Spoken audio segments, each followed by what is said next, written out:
Ayoko na nito! Ah! Hindi! Masarap! Masaya! Masaya! Masaya! Ayoko na! Ayoko na! Masaya! Hindi! Ayoko na! Ayoko na! Ayoko na!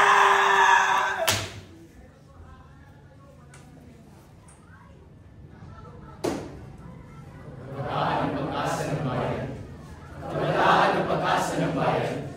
Kabataan ng pag-asa ng bayan. Kabataan ng pag-asa ng bayan.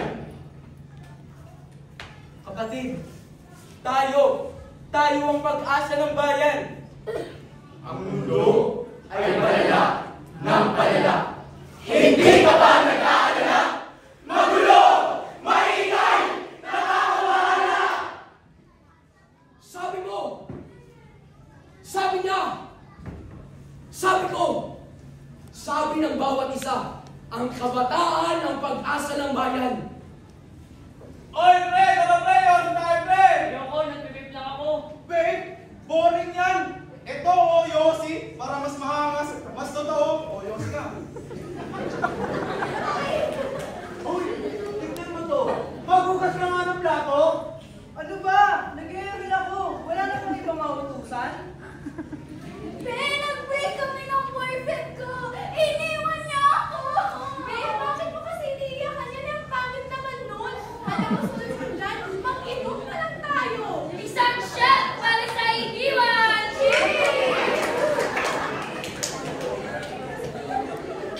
Ang kabataan ang pag-asa ng bayan. Ngunit paano?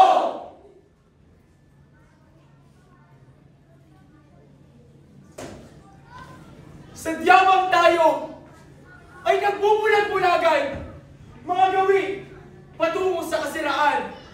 Lahat tayo ay kinakain ng kamunduhan. Ilalayo ang kabataan sa simbahan. Tinutukso gumawa ng kasalanan. Pinipilit nilayo sa Diyos na makapangyarihan. Sa Biblia ay mangmang!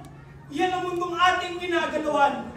Ano nga ba ang buhay ng mga kabataan?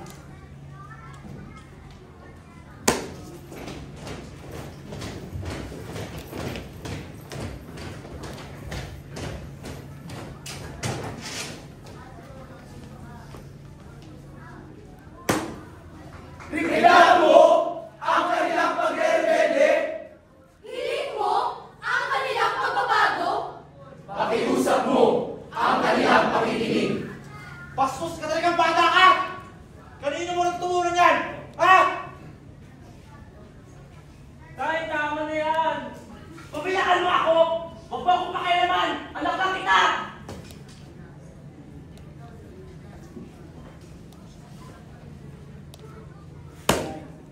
Nay, tay, lolo, lola, tito, tita, ang bawat salita na lumalabas sa ating bibig, ang kanilang kulang naririnig, ang bawat kilos at galaw na ating pinapakita, ang kanilang kulang ginagaya. Hindi ba dapat sa tahanan unang matututunan mga tamang kaugalian, pagrespeto, pagmamahal?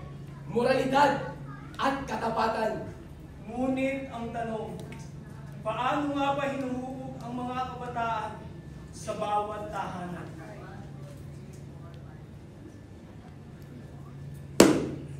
Sa tuwing ikaw ay nakakayaan sa simbahan, Pagtanggi ay walang pag-aalinlangan. Good morning po. Ma'am, sir, kami po yung nag-i-invite sa anak nyo. Sama po tayo sa simbahan. Masaya po ron. Yung anak ko na lang, para bumait-bait naman. Hay nako, busy ako. Marami pa akong ginagawa. Marami pa akong labahin. Yung anak ko na lang. nais natin ang kanilang pagbabago. Ngunit, ayaw natin maging bahagi sa proseso.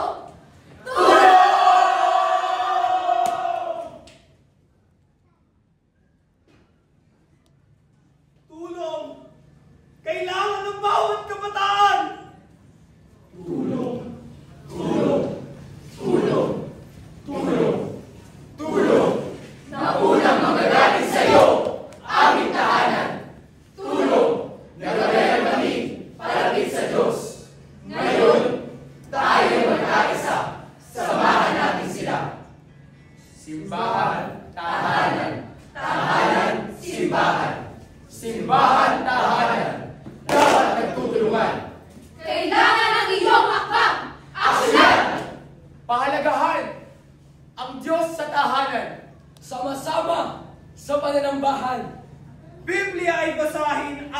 pakinggan.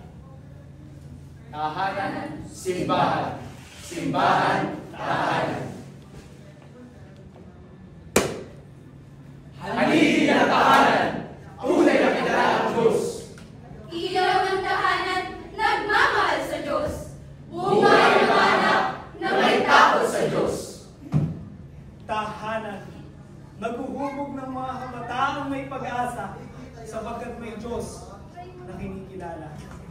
Pag-asa, pag-asa.